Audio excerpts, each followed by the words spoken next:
Okay, I see everyone's here from the Board of Trustees. I'm Tim Colopy, Mayor of the Village of Millbrook, and this is the June 9th meeting of the Board of Trustees. Please stand for the Pledge of Allegiance. I pledge allegiance to the flag of the United States of America and to the republic to stand one nation under God, indivisible, with liberty and justice for all. Thank you, everybody.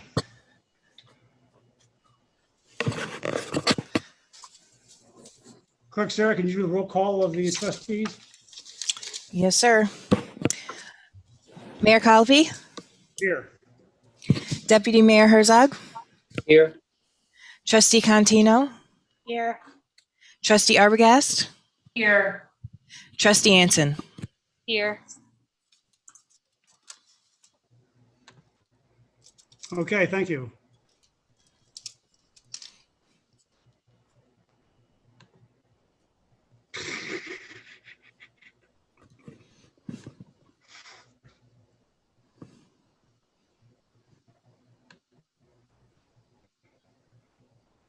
I anticipate numerous times of Sarah coming into the room to save me from whatever I'm doing. Be right there. No, wait, I'm good. Hang on, let me just. Okay.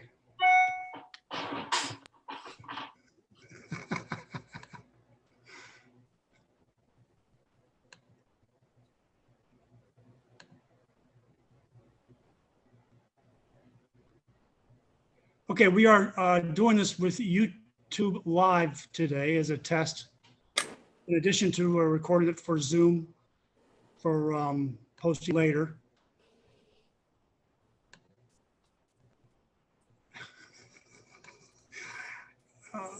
Question for you, am I sharing or not? No. Not yet. So Sarah, can you come here and help me share? Be right there. Thank God I didn't decide to do this from home.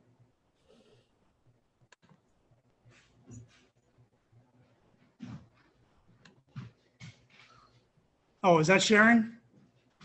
Yes. You all see the title page? Okay, good. Okay. I got it. Okay, fine.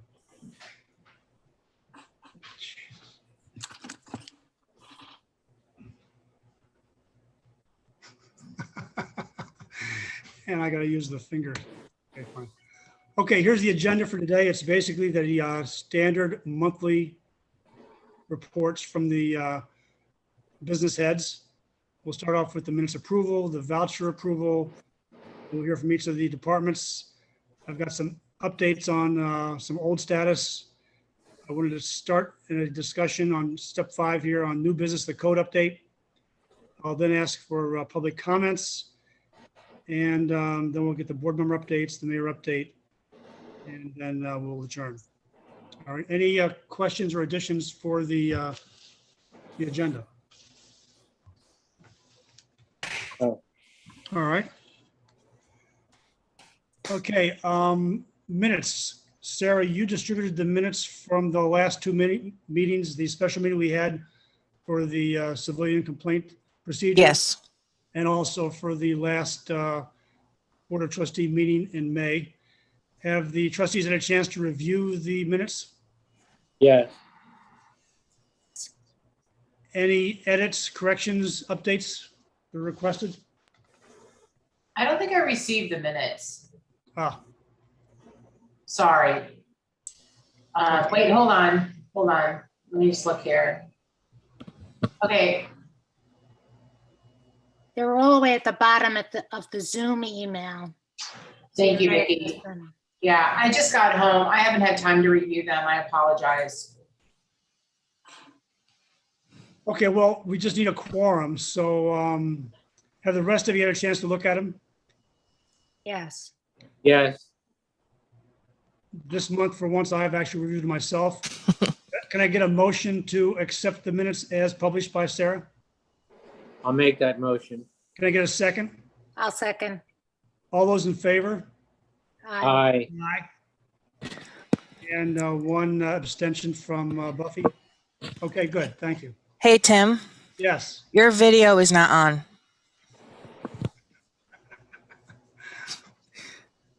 Can you come over here for a minute? Yes. I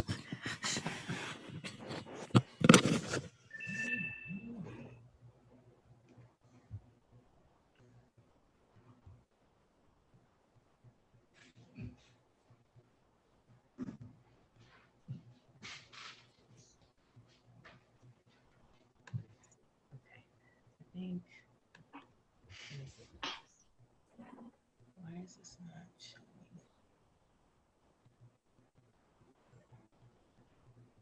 Stop sharing. Can you not share on this one? You know, let me give you mine.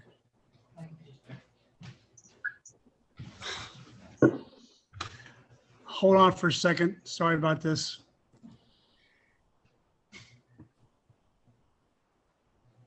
This is obviously a Bill Gates problem.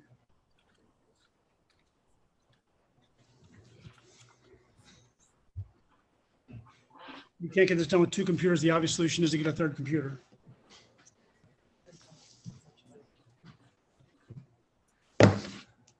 Oh, yeah, right. So yeah, let me take that one.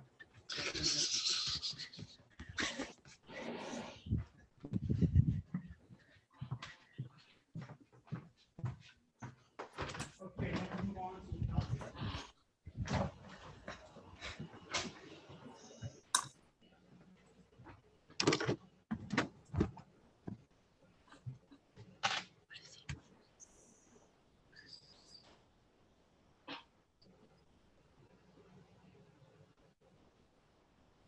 Now he's not sharing.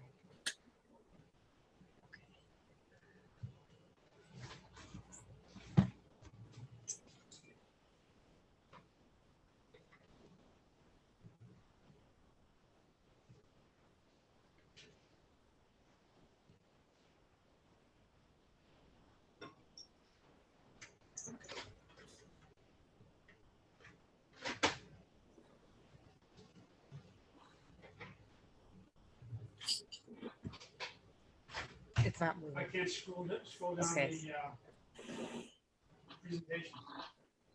Okay. Can you scroll it?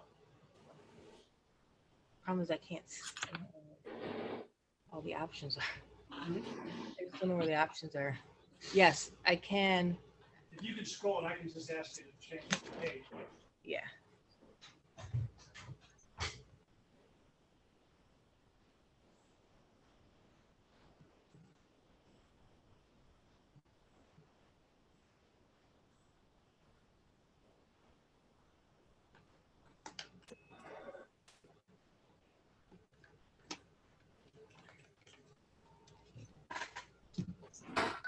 Tim, you're muted.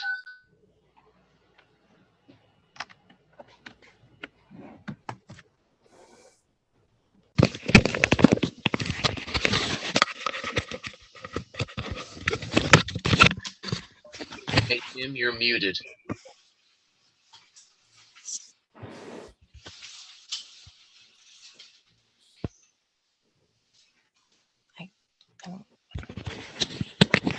Somebody let Tim know he's muted.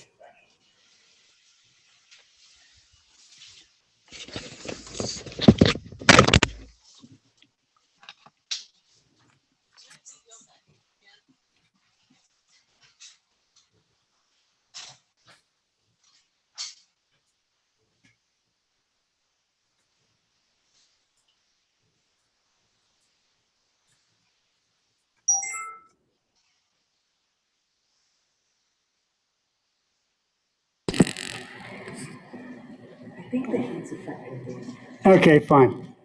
So again, these are the vouchers for May 31st, ended the fiscal year of 2020-2021. And we have in the general fund $52,509. The Bedrock Fund, we paid a bill from Milne for $99,084. The Water Fund, we have $9,231. And Sewer Fund, we have $15,063 for a total of $175,889. Can I get a motion from a trustee to approve the vouchers? Oh, motion. Can I get a second? I'll get a second. Sarah, I am not hearing anyone else. That's it. You go over to her, and we're gonna do it from her office.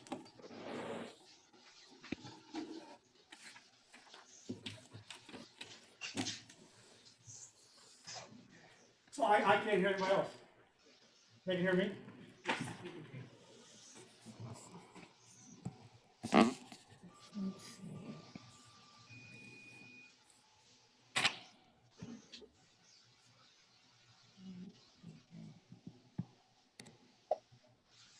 Or increase volume, you got others? All right. Mike, can you say something? Yeah, okay. Oh, okay, fine. All right, so I'm sorry again, but can I get a motion from a trustee to approve the vouchers? All motion. In a second? I'll second. All those in favor? Aye. Aye. Aye. Thank you.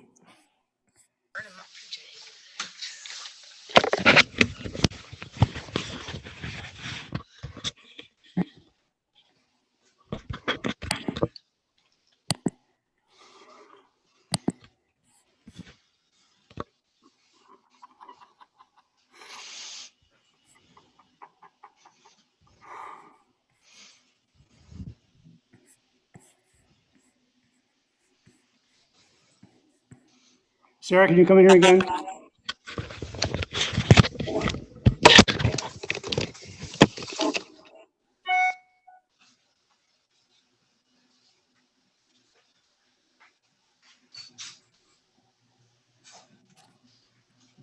So once again, I can't go from chart to chart. Right, I moved it to the next one.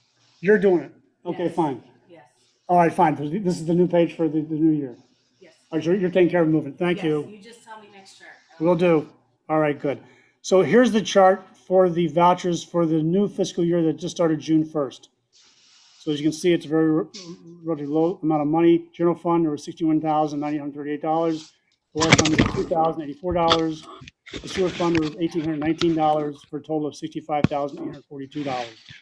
And you're receiving separate emails from, or separate files from Nicole separating out the last fiscal year versus the new fiscal year. Can I get a motion from the trustees to approve these vouchers for the new fiscal year? I'll move. And a second? One second. All those in favor? Aye. Aye. Aye. Okay, let's move to the next chart. Before we talk about the fire department, I wanted to bring up with the trustees a question, which is basically New York State, the governor's office has made a statement that once the state achieves a certain level of vaccinations, they're going to remove all of the emergency restrictions due to COVID-19. And so that at some point we need to discuss what we're going to do to get back together again, meeting in person, including having residents invited. And so I've had discussions with trustees kind of one-on-one in the past, and there seems to be a concern with the space here in the village hall to accommodate all the trustees, all the presenters, and expected residents participants. And so the question is, what are the alternatives we can consider? So I just had an initial discussion with Matt at the firehouse today, whether or not we could consider moving village meetings to the firehouse in the future, not in the near future, but sometime in the future. So first I'd like to know, do the trustees have any opinion or comments about that? I think it would be great. It's a bigger space, than the village hall, so I think it would be great. Okay, I I agree, agree. as long as it doesn't disrupt operations there, and that's, up to, the fire department, I think, to let us know. yeah, we'd have to work with Matt on coordinating the schedule, yep. Yeah, That's okay. fine. I assume the technology is easily taken from one place to another, so I don't assume that's going to be any kind of an issue in taping the meetings and in being able to put them on the put them on the internet, et cetera. So Actually, Mike, not true. It may be technically difficult. It might be prohibitively expensive to do this. So that is why it's going to take an evaluation. It's going to take us some time. Okay, so that is a big TBD in my mind, whether it's possible. Okay. Okay. Leslie, any comments from you about it? No, I'm fine with it. Would you have to do like broadcast it if it was open to the public, or would that be suffice that you're welcoming them in? That would be one of my goals, is to start broadcasting again as well on Channel 22. So making it available for people to attend in person, as well as broadcasting, and give us sufficient space that we can socially distance. So that's why I'm just getting kind of reluctant to say the village hall is an option. And again, my initial discussion with Matt today was positive, but there's a lot of work to be done ahead of that. Okay. All right. So if there's no more questions or comments about that, we will start pursuing that. And I'll keep you posted. All right. Okay. Okay. So with that, let's start with the monthly reports by the department heads. Ted, Matt, you're on. Good evening. Good evening. Figures for the month of May are up on the screen there. Total of 77 alarms for the month, 11 automatic fire alarms, 57 EMS calls, 3 motor vehicle accidents, 1 vehicle fire, which was actually a commercial lawnmower, not a motor vehicle, and 5 service calls. The service call category this month was mostly assisting other agencies. One was just extinguishing a small or evaluating a couple of small controlled burns that turned out to be okay. And one was assisting this sheriff's office with a traffic detail and a couple other similar things. The NDP paid unit responded 52 times. The volunteer ambulance went out 4 times, and we had 28 calls where the members responded to assist 79. We went mutual aid to other departments twice for fires, 7 times for EMS calls, and we had mutual aid response to assist us 3 times for fire calls and 3 times for EMS calls. Okay. I have to ask, when I got this morning, there was a 911 call to the sewer treatment plant. Yeah, And correct. possible transformer fire, it said, but when I went down there, Mike was there from VRI just doing his normal morning checklist, and he wasn't aware of any issues. So was there a problem down there, or was it? Yeah, there was a wire down or a transformer problem. We're not sure exactly what the cause was.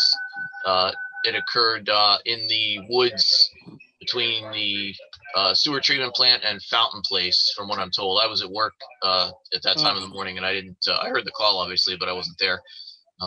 They said that Central Hudson had to shut power down, but the line that fell was an abandoned piece of equipment that they don't. It's not part of the transmission equipment for the village anymore, so it didn't affect any residents or structures, and so they just shut it off. And, okay. They'll make an effort to clear. They have to clear some vegetation and make it accessible again, because it's an area they haven't used. There used to be a distribution facility there, like a little substation, many years ago, and it's been abandoned and bypassed since then. But the line that fed in or out of it, I'm not sure which, is still there. Scott may have a better idea. I don't know. All right. Any other questions for Ted? No. Does Matt want to give any update? I have nothing. Okay. That's what I like about you, Matt. Ted, I just have a quick question, or Matt, sorry, not about this, but I was just wondering about the carnival and everything this year. Is it going to happen? I've had some people ask, and I honestly didn't know. Matt, you're up. Well, we don't have the Thorn Building grounds anymore because of the changing that's going on up there. Okay, So we were looking to do a block party, 2-day block party event in July. But when we were starting to plan it, the county had too many mandates. So we had to cancel it. And then, of course, 2 weeks later, they start lifting everything. So we're looking to try to possibly get something together and do it for October, like an Oktoberfest, a 2-day Oktoberfest event, and do the parade. It'll be a Friday and Saturday, and then bring the parade in for the Saturday night. And that's what we're trying to do from now on until we get a spot to host the carnival again, which in the future will be down at Bennett College. Awesome. Once Thank they you. get that all done and demolished and the park done. Let's hope it's soon. So. Okay, good. Now, Buffy, by the way, aren't we planning a community day this year? The MBA? That's a good question, Tim. I will get back with you on that. I'll make a note. Usually it is in September, but I will definitely check with the MBA and follow up with you. Thank you. Okay, any other questions for Matt or Ted? While we're between the police and the fire, I just wanted to say, we read this very nice letter to the editor in the Millerton News the weekend before Memorial Day. There was a 2-car accident at the traffic light down there at the intersection of Franklin and 82 and 44. Person says this past Saturday, my car, an SUV, was hit by a car going through a red light. I want to express my deep appreciation to Officer Del Judas of the Millbrook Police Department, to the Millbrook Fire Department personnel, and to the Northern Dutchess paramedics, all of whom responded promptly to the scene and who exhibited calm and kind professionalism. God bless and thank goodness for our wonderful first responders and to our municipalities and their taxpayers who support them. Kenneth Leidner of Millerton. I thought that was a pretty nice recognition of our first responders who are there 24/7 for us, and we really appreciate what they do. It was nice to hear that.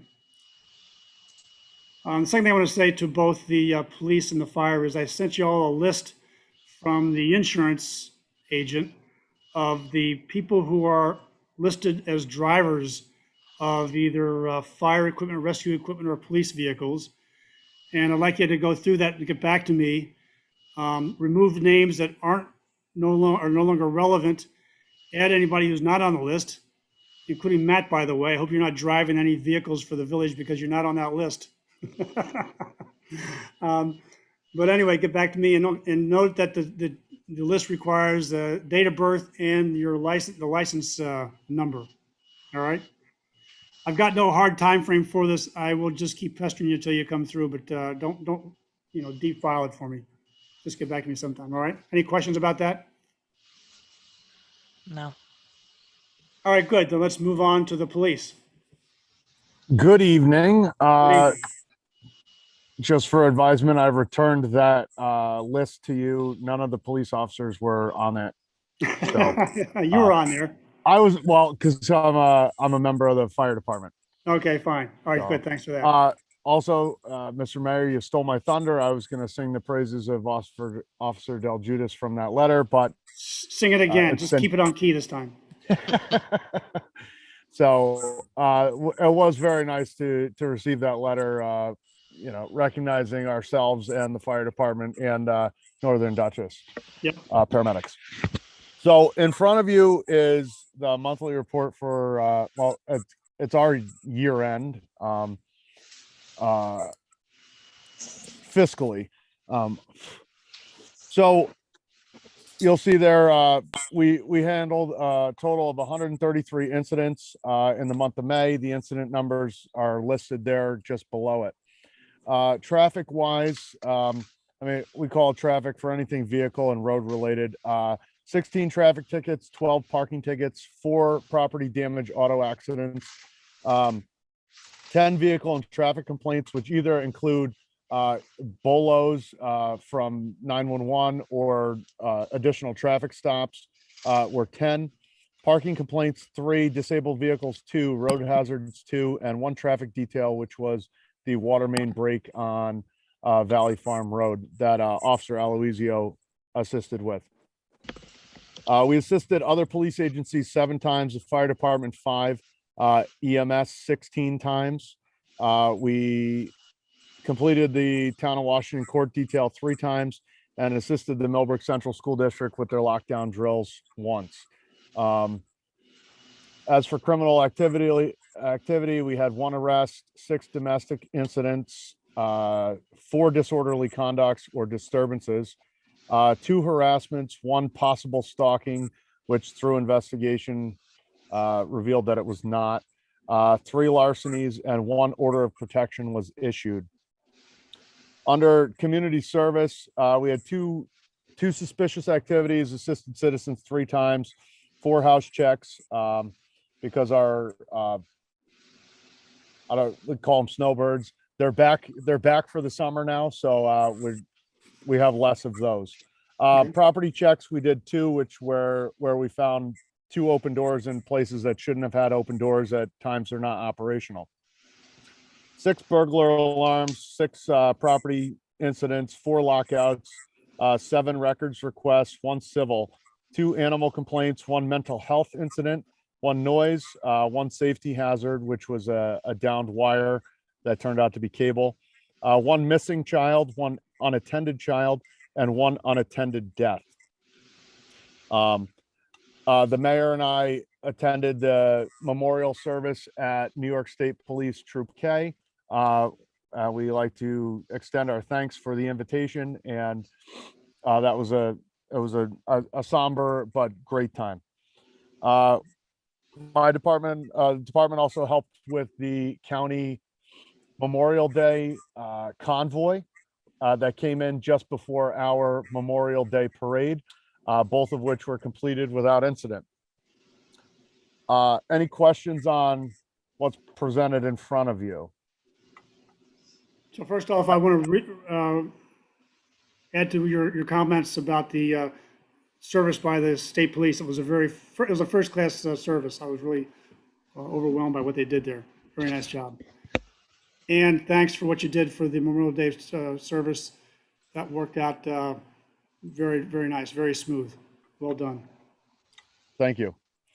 So I have a few more things after my report, a couple of updates. I know on the agenda, it mentioned the reform. All right, so wait, first off, let's see, any questions or comments about the monthly report by the trustees first? No. And by anyone else in the audience? No, sir. Okay, then go ahead, Jared. Like I said, on the agenda, it mentions reform updates, and reform updates on my end include that myself and the mayor have been conversing about the updated community policing / foot patrols, and we will have a detailed list of what that'll include effective for the beginning of July, just so that we can figure out how to quantify it or substantiate it, figure out how we're going to word it and present it to the community. But that'll roll out at the beginning of the month of July. And by the way, I said to Officer Witt that I'd really like him to personalize it so that each officer has their own style, and I like them to basically, say here's what he or she would like to do, and let Officer Witt kind of collate that all together. All right. And again, I spoke with the mayor. It's not necessarily a hard line like our community policing is going to be a foot patrol. Like today, I happened to be driving around and I found all the kids at the playground from the daycare MECEC up at the end of Maple Avenue. And I ended up spending, 15, 20 minutes talking with them. And that's what we've been doing for many years. And it's just now we're trying to put a name to it, be able to let people know what we've been doing, and just present it in a way that that we're making a concerted effort to continue those interactions with the public.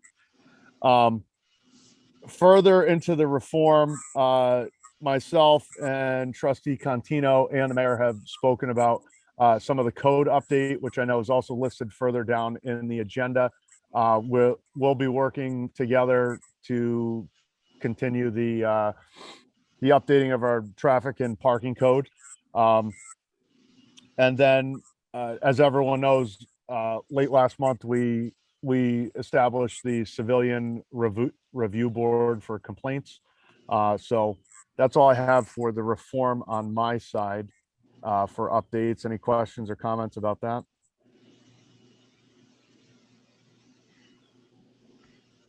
Okay, very good. Thanks for that update. So that's the reforms. The new Yep. car went out to be lit and lettered Thursday of last week. It's put together and it's scheduled to go to get its vinyl and its lettering and emblems on late this week. I met with the graphic designer this morning, and that we should have that very soon. Very good. Go ahead. Just so the board knows, one officer went to trade in the oldest car once he gets the new one here up and running. I've agreed, though, that we will keep the 3 cars through the 4th of July fireworks display where we shut down Church Street just to give them additional visibility for traffic control. Mr. Mayor, you're stealing my thunder left, right, and sideways tonight. Okay. All right. Additionally, we're prepared and all set for the fireworks display put on by the Millbrook Golf and Tennis Club on July 3rd. We are going to keep the oldest vehicle in service through then, like you said, to have just an extra car. It's a matter of keeping the car about an extra week on the payroll, on the insurance, and we just thought that was the best idea for that. It'll then be decommissioned. It'll have its emergency lights removed and all its lettering, and be taken out of service and removed from the rolls after the fireworks.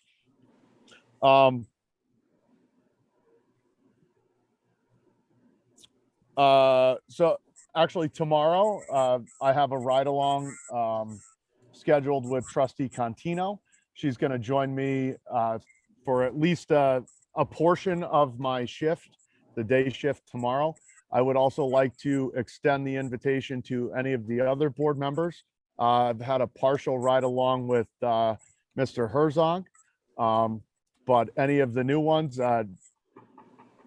Ms. Arbogast, anytime, Mr. Mayor, anytime, Ms. Leslie, your last name's slipping my mind for now, but I assume after June, anytime. And I look forward to that. So we have that going on. And lastly, I was able to secure some grants through the New York State Police that provided us new printers for both vehicles for our ticket and report writing systems. Each printer is valued at just under $500. So that was a nice $1,000 savings through a grant through New York State Police.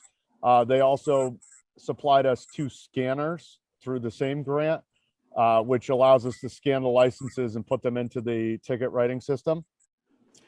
And further, we were able to secure through the same grant, 2 new computers for the cars. One for our existing Ford to update and upgrade from the laptop we're using, and then one also for the new car that'll be rolled out. So I was very excited about that because we're going to have to purchase the computer ourselves, and we want to thank Sergeant Hedges of the New York State Police for advising us and helping us out with this grant process to save our taxpayers some money and get us top of the line equipment. Great. Good job. Any questions or comments about that? Good job, Jared. Thank you. Okay, anything else you're going to say before I go steal your thunder again? No, I'd open any questions or comments in general, and other than that, no, thank you. Okay, I sent an email to the trustees with a question regarding police officer pay for holiday service. And the issue is that the handbook specifies the police officers will receive time and a half pay for 4 of the 13 days that are paid holidays for regular employees. It was 6 of the 13. 6 of the 13, I was very close. Yes, 6 sir. of the 13. And the question is, I guess Officer Witt has told me that there's a precedent from prior mayors that we did the same thing for the other 7 days. So historically, the part-time officers were paid at a holiday rate for the same holidays that the full-time employees had off. Okay, so that'd be the 13 total holidays, of which you're saying 6 are already covered per the handbook. Correct. So the question to the trustees is, any discussion about expanding this to cover all the remaining holidays, 7 additional, which would be an additional cost this year projected to be $1,400, but which Officer Witt has committed to accept that within his current budget. In other words, To it's do not gonna our be added to the to do budget. our best to accept to maintain that But within he's our budget. fully committed, hell or high water, to contain that within his budget. So I guess first, is any questions or comments from the trustees about that? And by the way, we don't need to decide now if you want to take it offline and think about it, because I just sent the email out to y'all, I think today.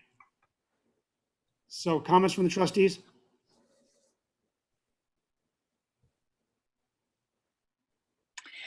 I had a question. Oh, I'm off mute. Did we not pay for example, Washington's birthday? I assume we had somebody working this year. So listed in the handbook are the paid holidays for the full-time employees, and then the 6 that are listed for the part-time police officers. I don't believe that. I think maybe you're referring to President's Day. Yeah, President's Day is right. Combines Yeah, Washington and Lincoln. So they were paid at the premium, and then beginning at the starting of the new year with the new administration, we were abiding strictly by the handbook. So it had the previous ones were, and they weren't initially budgeted for this fiscal year to pay them at time and a half rate for the holidays. Yeah, go back specifically, prior calendar year, they were being paid the time and a half. Correct. Starting this calendar year, when I came into the office, we were adhering to what the handbook says. Okay. So I the see. proposal to the board is that we expand that coverage to cover all the holidays. And actually, I would update the handbook to reflect that if the board approves. You don't need a resolution for that, and I don't believe so. A motion will be sufficient. But I first want to know, does the board want to think about this, or are we willing to have a discussion and then a decision?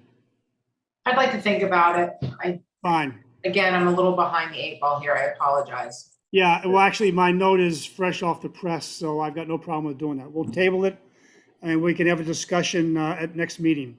What I'd like to do is May I make just one comment? Yes. Apart from the fire department and the rescue squad,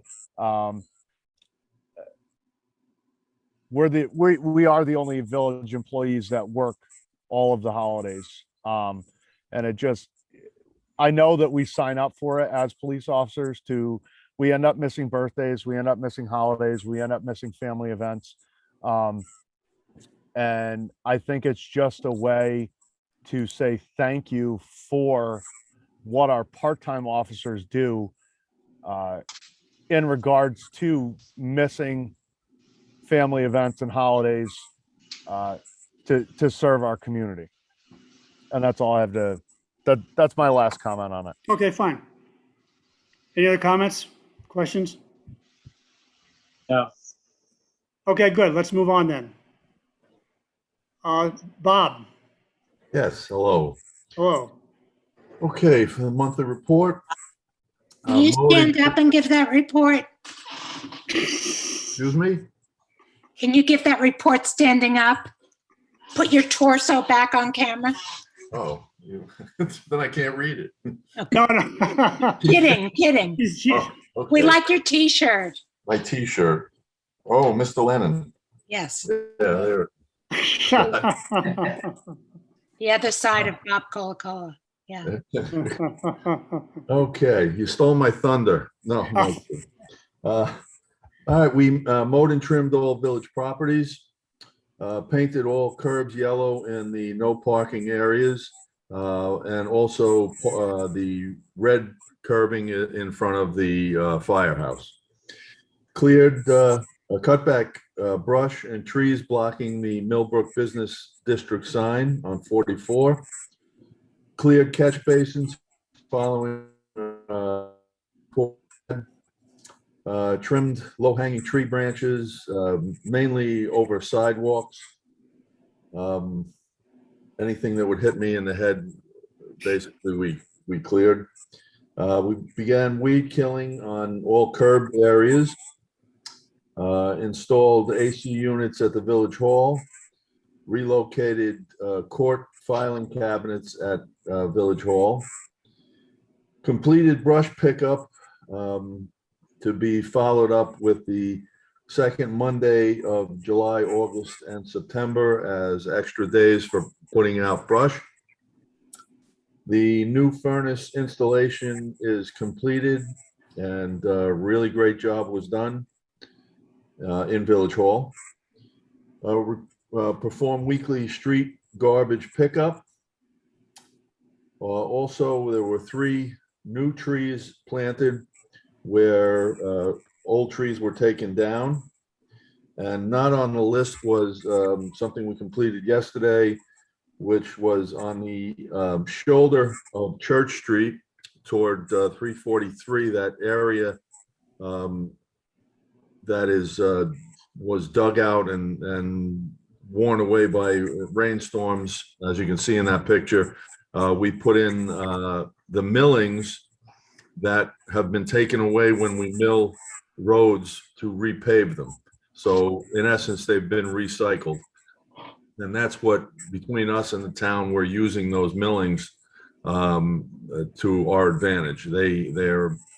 They harden up almost like blacktop after they're wet and rolled out. So we put that in there, and I think that'll save all the people who go over there to talk on their cell phones a lot of problems. Well, that's what that really looks good. For those of you who aren't aware, so on the left-hand side, the picture is as you're going out Church Street, just before you get to 343. So the cemetery is on the left up the hill. The golf course is across the street on the right. And the picture on the right is just the reverse image, all right? And that was a real problem. I pulled over the one time with my pickup and I almost lost it. So I appreciate you taking care of that, Bob. Nice job. And at the end of that, there is a drain that drains into a catch basin around that corner. So you can't see it from here, but that'll also help open that up and for better drainage off the side of the road. All right. The problem we're having with the street lights.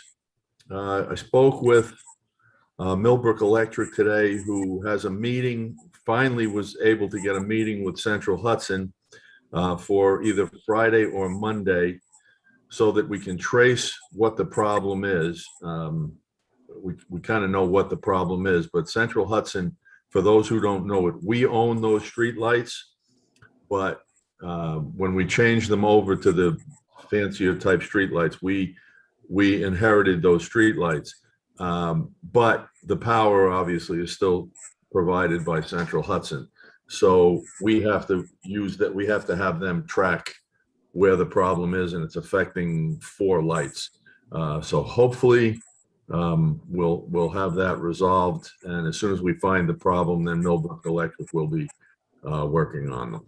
So Bob, is it fair to say that Central Hudson owns the lines, the wires that are in the ground? Yes. Great. Why'd you say 4? I thought there were 7 lights that are out.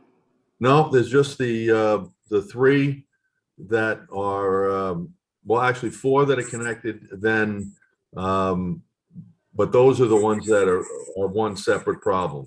The other problem across the street at Audius is we know what that problem is. All right, so we got Audias, the old Audias, the old Forzas, and across the street from there, the hair salon, right? Right. Those two are still out. And then we have from the deli on down, those three are on the same line. And then across the street. The way this was designed was a real mess. I mean, one half of the street, the supply is at the far corner near the bank. The other half is on top of the pole next to Audia's Audia's building.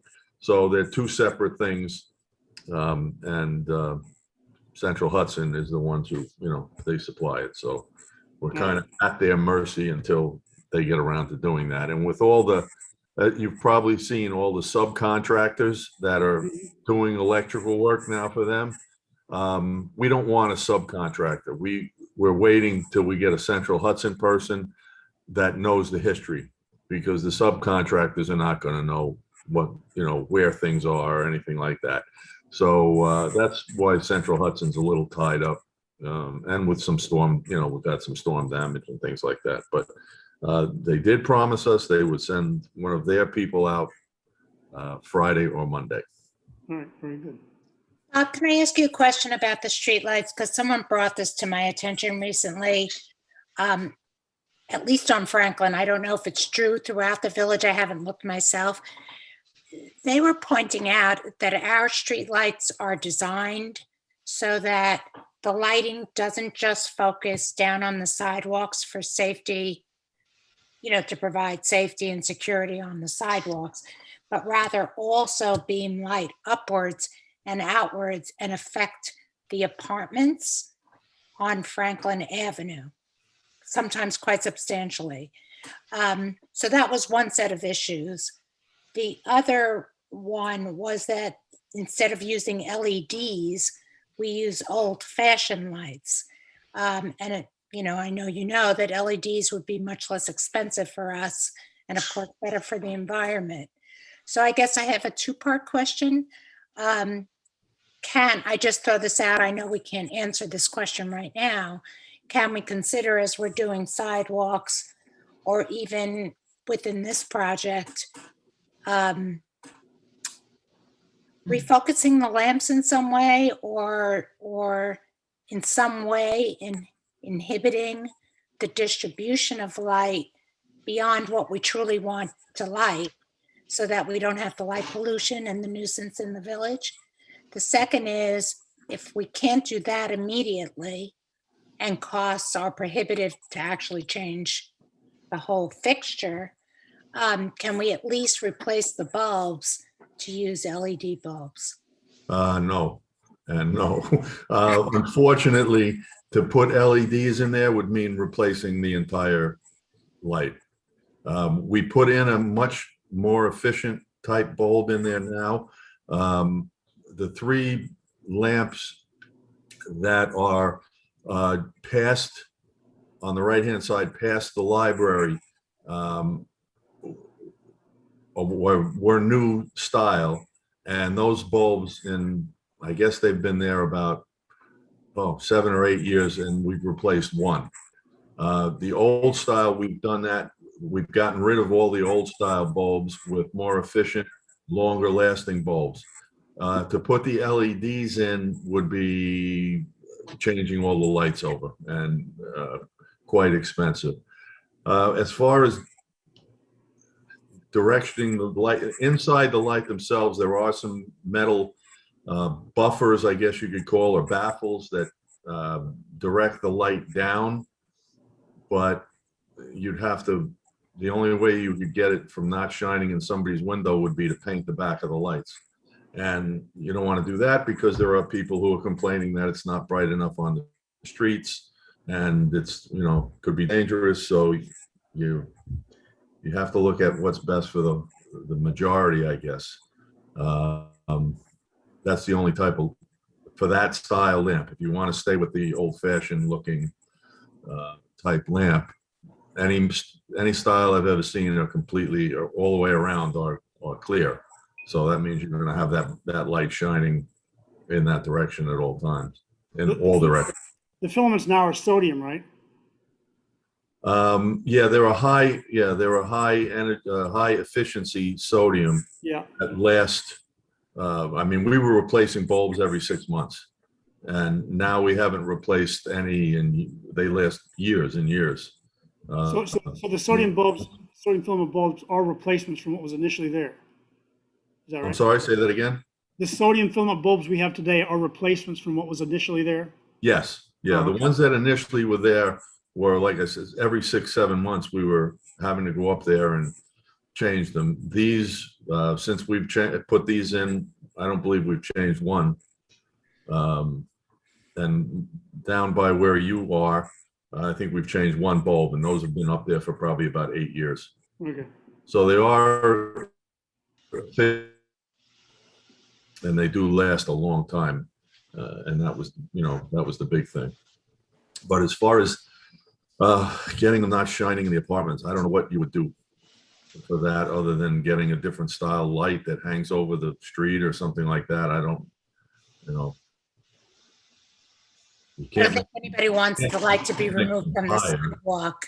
I'm sorry? I don't think anybody wants the light to be removed from the sidewalk, but it's the upward shining of the lights that are a problem.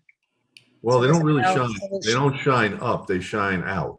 Right. Because there are baffles in there that stop them from going up in the air and wasting that light. The baffles shine them down, but it's just where the height of them, the height of the light is going to, make them shine 360 degrees all the way around. So it's, again, other than painting that side of the lamp, I don't know, I don't really have a solution for that.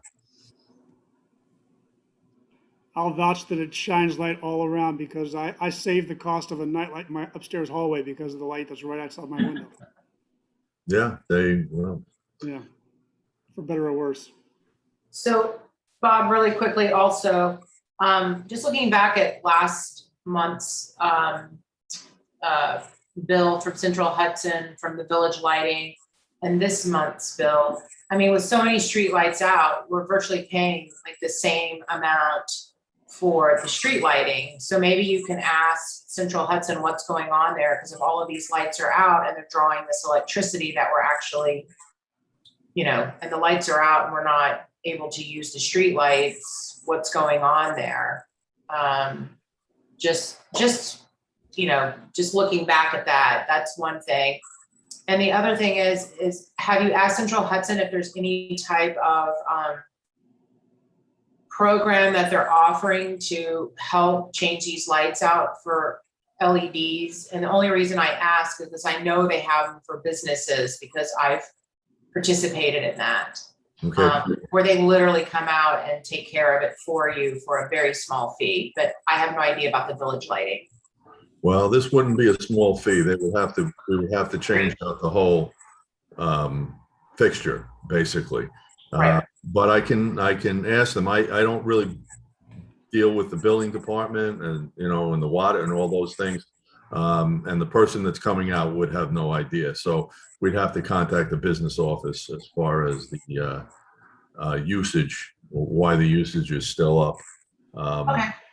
So maybe someone, I could do it, or someone, maybe if we figure out, just to ask them that. And then It might be a flat rate. I don't know how they bill us, or how there's no meters on them. So Right. that's why I don't know how they would even figure the usage, because there isn't a meter that they can read. So yeah, Right. Okay. that I'm not real familiar with, because I've never really dealt with the cost of the billing. Now the cost of the lights, just remember, those decorative lights we have on Franklin and Front, that's a small percentage of the lights in the village, right? Because we have a lot of those green pole lights all around, right? Yes, and I want to say there's not 100, but there's something closer to 150 of those lights around the village, right? the regular pole lights. Yeah. Yeah, they're all over. They're on every street. So Buffy, the bill that you see includes those lights along Franklin and Front, as well as the what Bob calls the pole lights. Those those big So green. that's the village quote lighting? Yes. Thank you. Okay. Yeah, Okay. that's all in there. Although Alright, the only thing I would add is that the days are about an hour longer since last month or Yep. the month before. So, I don't know if that's taken into account or if the lights go on and off at the same time. I've really never looked at that. Yeah, that's a good point. I was gonna say the same thing. Yeah, Being longer, do they program them differently? Is it dusk to dawn? Like, how does that work? Billing wise, I honestly don't know. Okay. Okay, so- Also, just for everybody's information, the lights that are on the green across from Morona's, those are not village lights. Hmm. Those are paid for by Tribute Gardens, as are the ones in the library parking lot across the street from Village Hall, and also the ones that are behind Morona's. All those decorative lights are strictly, those aren't village lights. So we don't take care of them or pay for them. And they never have a problem for some reason. What's that? I say they never go out for some reason. There's never. Oh, a they're all problem. they're all the new style. Ah, okay. Yeah, Okay. they were all put in, those are the new heads on those, so they have longer. All right. lives. So look, per this discussion, you'll follow up with Central Hudson and see if there isn't some kind of program that we should look at it, do an ROI. This is analogous to what Matt did a few years ago for the firehouse, right? There was some kind of a reimbursement program from Yeah, Central we Hudson. did the same thing at the Village Garage too. Oh, that's right, you did. Yeah, I remember Yeah, that. we did that there also. Even in the hall here, I think you did some things. Yeah, when I speak to Mike Schultz from Millbrook Electric, I'll see if I can get a solid price on what it would cost, or if there is even a chance of just changing out the guts in the light, to change them to LEDs, and see what the cost would be. If it can't be done, then of course it would have to be, they'd have to be wired differently, and they'd have to have a new. Okay, and by the way, if we do it, we're gonna do it for all the lights, and as you discussed earlier, we'd also have to coordinate with the Tribute Gardens, because we can't have, 2/3 of the lights having one, have a sodium filament light, which is gonna be different than an LED light. So if we're gonna do it, we gotta do it across the board, so they all look the same. Right. Yeah, the LEDs are significantly brighter, so Yeah, right. that would add to the problem of being brighter in people's houses. So it's, you kind of can't win. Maybe But it'll they're cost cheaper. painting the side that faces into the apartment windows. You could do that, but I don't know if that would diminish the lighting on the sidewalk, because we had people complaining that it wasn't well lit, and that's why I guess the businesses were putting the lights on in their windows so that the main street was brighter. Okay. Yeah, I've heard that, there's been so many different types of discussions. I know. Well, I can tell you that the businesses were putting the lights on in their windows just to make the village, like the MBA just sort of stressed that when people come through town, it just makes the village look nicer. People tend to stop and sort of like look into the windows of local businesses. It's more inviting. And so we encourage people, if they felt comfortable leaving, like I never did it, and then I started doing it years ago. And it definitely makes a difference. Oh, yeah. And The village and so forth. Right, in the village, right up. Definitely. And I'd be happy just to call Central Hudson just to see if there's any type of lighting program for local villages, and any grants that they're doing similar to businesses and stuff like that. Yeah, absolutely. Okay, good, Buffy, so you'll do that? All right, I'd be fine. happy to, yeah. All right, sure.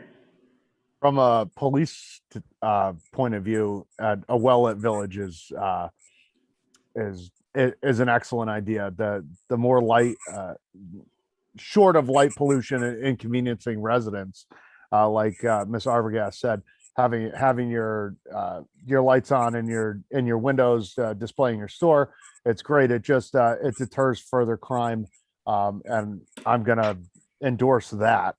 Yeah. And whatever needs to be done with the streetlights, to provide the most safety and without the inconvenience directly into residences. Mhm. That's my point of view on that. Okay. Okay, one other thing, highway. So Bob, first off, thanks for getting Welsh Sanitation to do a second pickup of the garbage cans every week. I really appreciate that. Still, I guess I want to talk to you maybe offline about what to do about the can in front of the deli, which Well, gets filled up. that, It's like that minutes after was- it's emptied, it's filled again. Marcus was emptying it himself Hmm. because obviously 95% of the refuse is from the deli. Apparently he stopped doing that. Okay. And So should I talk to him about it? Maybe I'll do that. And I guess I want to talk to him and ask, would a second can be helpful? I mean, do you think that's possible or not? helpful. Well, think I don't about know if he's it. Let's gonna- let's talk about it. It's just that we should do something about that trash can. Let me start by talking to Marcus, and I'll get back to you. Okay.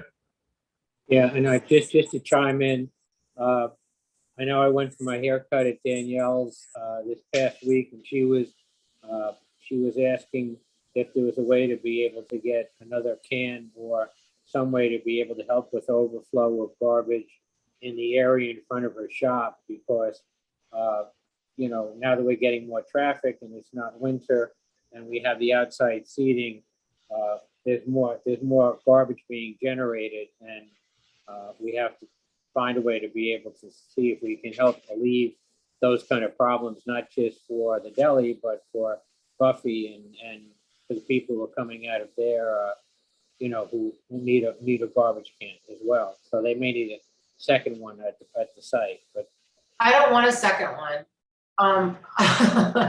I empty mine every day, if not every evening. And if I don't get it into the evening, I go over there in the morning and we empty it and pick the trash up and so forth. So, and we put it in our own dumpster, and that's just a part of it, because right now is so much takeout. And, there are some days that we're crazy busy and we may not get to it in the evening. And I know Danielle works evenings, and I'm sorry about that. But by the next morning, if it's overflowing when we set up our tables and so forth, we are definitely on top of that.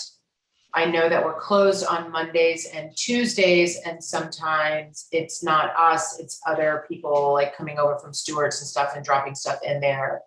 So I just think that a second one would just cause more trouble, because we're really trying our hardest, I appreciate that you like Marcus, you guys have been toting garbage on a regular basis for years, and it's well appreciated. I mean, I go out there sometimes on a Friday or Saturday twice a day and empty that garbage can. Wow. Literally. Yeah, So- I believe it. Just thought a second can might be helpful, but if it's not, then it can be a non-starter. That's fine. Yeah. Well, I will ask this though, Bob, you did it in previous years, and I would be forever grateful if you could find time in your busy schedule to maybe clean the trash cans like you did sometime, because fly season is coming and bee season, and stuff gets stuck to the bottom. And I even try to line mine and pay for trash liners to keep all of the stuff from sticking to the bottom. But there are residues over the years, the year that has built up in those trash cans that could use a good cleaning. And I don't have like the hoses and stuff to get out there and do that. So I know you've done it in the past.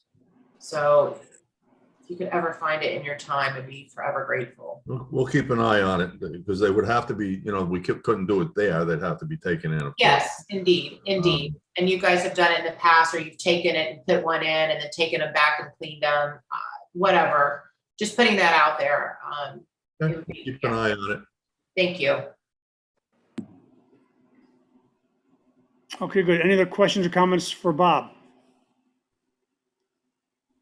Just quickly, how long do you anticipate we're going to be having the crushed stone by the leak repair as crushed stone? When do we end up having somebody come out and do the paving to restore that area by Valley Farm Road? Well, it's got to settle. If you walk on it now, it'll just squish under your feet. So it's going to be weeks. I don't want to put blacktop on and then have the blacktop settle. So we've already removed the large barrels are removed. We put smaller cones so that it makes maneuvering a little bit easier there. But and we pressed it down again today, but it's still settling. You can feel it, especially with all this rain. We want it to settle, so it's very hard, so that we're not wasting time paving it, and then it starts to go down again. Don't press it down too hard so it cracks that fixture. I'd better not. Hopefully they did it correctly, so it won't do that. But it needs to. Yeah, it needs time to settle. It hasn't even been a week. So. And just quickly, Bob, before just wanted to say we need to have another shade tree meeting, hopefully early next week if possible, to discuss some things. So if you're available the 14th to the 15th, and Kevin is, that would be something I'd like to try to pull off if we can. So just check your schedule and let me know, okay? It would have to be the 15th or 16th. 15th, okay. I'll check with Kevin and see when he's available, but I'd like to get that done if possible. Yeah, not a problem. Okay, thank you. Any Okay. other question? Yeah. Anything else for Bob? Okay, let's move on to water and sewer. I'm afraid to touch my screen, but has Scott shown up yet? Oh, there he is. Okay, good. Okay, Scott, you've got the floor. All right. By the way, before he starts, it was Memorial Day weekend. It never happens when you want it to, but it was a Sunday of Memorial Day weekend when there was that water main break that Bob was just talking about. And I can't thank VRI enough for what they did to, first off, isolate the fail, get a crew together from, who was the guy, Metzger's, I think it was? Yes. And come out there in the pouring rain and work long into the night. I think we were there past 9 o'clock. Mike and I stood out there as long as we could until we got too cold and too wet, but you guys were still there. And I just can't thank you enough for working until the job was done on the Sunday before Memorial Day to get that repaired. So thanks to VRI, Scott. I really appreciate what you guys did there. You're very welcome. Yeah, and just a shout out also to Officer Del Judas, who was also there that whole time directing traffic. It was Officer Kelly. Kelly, excuse me, out there the whole time doing that. Yes. So, actually, she extended her shift just to provide traffic control. So thanks for that as well. Okay, Scott, go ahead. All right. So for the month of May, for the water, we produced 5,955,774 gallons of water. Average daily flow was 192,100 gallons. Performed all maintenance and sampling for the month. Set up installation of a new water main valve over on Carroll Boulevard for the 16th and 17th of this month, which is next week. Worked on securing lower cost filters for our treatment plant. We've been successful. The filters I've received part of the order. Hopefully the rest will come in the next couple weeks. As we've all mentioned previously, there was a major water main break on Valley Farm in 44. I've estimated a loss of roughly 450,000 gallons of water. Wow. As Mike knows, the storage tank level was pretty low because that affected residents up by the tank. So yeah, it was pretty bad, but it's all been fixed and everything's working now. Lastly, the water meters are scheduled to be read the week of the 21st of this month. And the only other thing I have for water, which could include multiple things, but I mentioned to Tim earlier today, notifying residents when issues happen, because there was several residents up on Valley Farm and elsewhere, and even I got calls directly regarding the water leak. We don't have any kind of a system to notify residents. But I know our office uses a system called Blackboard for other places that we operate. I know that, I believe they sent the information to Tim, Sarah, Nicole to review. Yep. Basically, it could be used for anything, even the highway department, the fire department, water department, to notify of anything that happens. As long as we have phone numbers, it's usually, I think you just type the message in and it'll go out as a robocall. There's a water leak on Valley Farm, and give updates and everything else. So it's something that you might want to look at. I don't know what it costs, but something that might be good for the entire village. Yeah, we are going to look at that. We have gov.delivery. We of course have Facebook, we have Twitter. But I think the advantage of Blackboard from discussions with Joe is that you can target, you can send this notice out to the exact, street that's affected. The Right. exact set of customers who are being affected by the water shutdown. So you can very, very, very That accurately would be- target your. That would be very helpful when paving roads also. Yes. Oh, okay. Yeah, there's multiple things you can do, because even when we've done fire hydrants, even though I hand deliver messages, or like when I was flushing hydrants, we posted it all over, but people still called because they didn't know, and I can't go door to door in the entire village all the time. When we're Right. doing hydrants, it's just a street or two. Mhm. So something like this system would be beneficial across the board, I believe. All right, so we're gonna look at it with the information that Joe gave us. It looks like we'll have to talk to a sales rep to actually get a price quote, and we'll see we'll go from there. All right. Sure. The police department would like in on that also. It sounds very beneficial. All right. I'll be deducting from each of your budgets to fund this. So thanks for your support. Scott, do All we right. know what caused the leak on Valley Farm Road?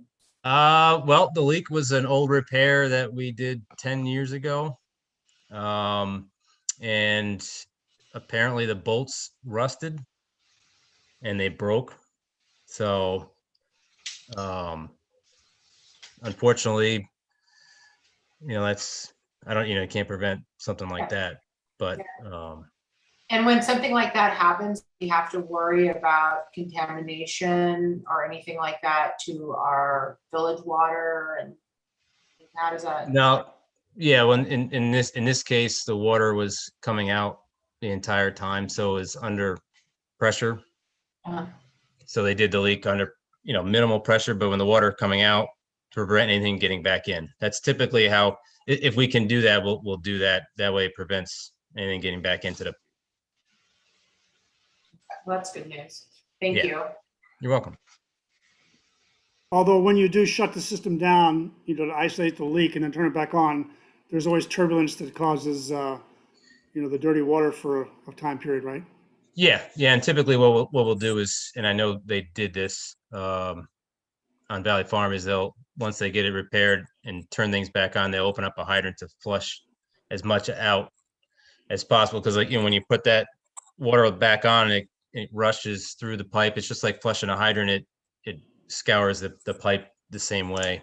Mhm. So we open that up and try to clean it out as best we can. Thank you. Any other questions for Scott regarding water? No. Okay. Okay, go ahead.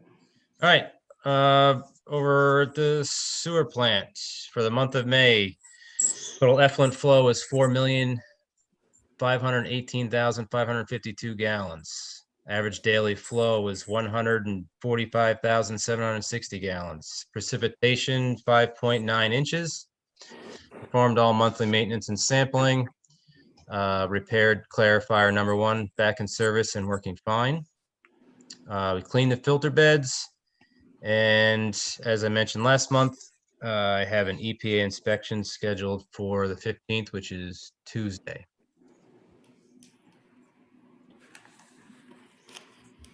Do you need a rep like me or Mike from the village to be at that inspection? I don't need one, but you are certainly welcome. I don't know how I believe she told me it's gonna take a few hours.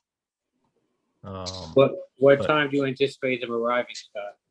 I believe, I didn't write it on my calendar. I believe she's gonna be here at 9. Okay. I think that's what I have. So Mike, you gonna go? Yes, Yeah, I should be able to go. I don't have anything on my calendar. So I All can right. arrange to be there. Yeah, I have it in my phone as 9 to 12. Okay. Any questions for Scott regarding the sewer report?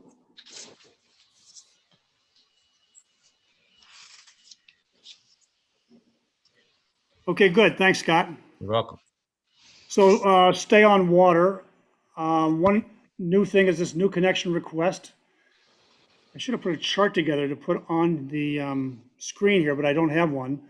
But I did send an email to the trustees. The background here is there's a request from a person up on Maple Hill Drive, which is outside of the village, to apply for a new hookup for water and sewer. Now, Maple Hill Drive is a subdivision that was developed many years ago. And when it was developed, the developer put in the water and sewer lines, and Mayor Hurley at the time pre-approved hookup for the water and sewer systems for those lots. And a variety of them are already hooked up. I think there was actually a mixture, because when I run up there, I see some places have got wells and some places have got water meter shutoffs there towards their front. So it must be a mixture going on. So there's a request from a person, actually it's Howard Schuman, his son, to get the right to hook up a new lot, which hasn't been developed, hasn't been built yet, for water and sewer. And so the question in front of the board is, one, do we agree to this? Certainly is my recommendation that we do, since it's been pre-approved by a prior administration. And the second question is, what are the fees that we charge to be able to hook this up when it happens in the future? So first off, to the board, is there any question or concerns, comments about the request for the hookup? No. Everyone's okay with this? I'm okay. Leslie? Yes. I'm okay with it. Okay, good. So then the question of the fees. So I sent you an email, which was based on a discussion that Mike and I had, and we referred this to Delaware Engineering, Bill Bright specifically, for a proposal for what the rates should be. And I included in the email that I sent to the board what the recommendation is, and specifically is the following. For the application fee, for water hookup would be $500 plus a $500 bond. And for sewer hookup would be $500 plus a $500 bond, for a total of $2,000. Once the homeowner or the lot gets developed and the homeowner is ready to do a hookup, then we would charge an additional $6,270 for water and $6,270 for sewer hookup. And this is based on the current rates for town uses of water and sewer, and using estimates that were used back when we did the hookup for Greenbrier, assuming a certain number of gallons per person times the number of bedrooms in the house. Is how we got to the $6,270. And on top of that, there would be a $5,000 escrow required for any village or VRI related inspections, administrative costs, anything else like that. So does the board have a concern, any questions about the rates, what we would charge the applicant? Which will be in two stages, by the way. The first would be the application fees that would be required upfront right away. And the escrow, as well as the connection fees, would be once we are ready to do the connection, which will be sometime in the future. It's undefined yet when that might happen. Any questions or concerns about the proposed fees? I have a question. Do we Yes. know how they arrived at those, each set of fees? Yes. Is it based on VRI's costs? It's or- based on, I'll do it for you right now. The total of water and sewer cost for a town resident is $19 times 110 gallons per person per day is the typical usage, times the number of bedrooms, we assume 3 bedrooms. So that's so the 6270 is for a 3-bedroom house. So it's not necessarily a flat rate that we would charge a commercial business. No. This is different. This is for a homeowner. And as I said, this would change if it takes 5 years for the person to actually build and get ready for the hookup. If our town rate for water plus sewer went from $19 to $25, the charge would go up proportionally. Okay? Is this does this sound, like, Scott, like commensurate to other villages and towns for hookups? Yes, when the rates were established for Greenbrier, it was the first time that we had done an out of area, out of our geographic jurisdiction for any kind of a hookup. And at the time, we asked Bill Bright, this is back in 2017, to look into other jurisdictions where they allow residents out of their geographic area to be able to use the facilities and be able to draw water. So he went to all of the different areas of Dutchess County, looking at and doing research, and came up with these figures as being consistent with what other areas charge for out of jurisdiction connections. It's And not, commercial is definitely different than residential. yes, and Because that's Greenbrier is commercial where Howard is residential. That's right. well, the difference was simply in what Greenbrier paid had a lot to do with the amount of residents they had and the expectation of how much water they would use and then process with sewer. It had nothing to do with with Nature. a commercial rate and a residence rate.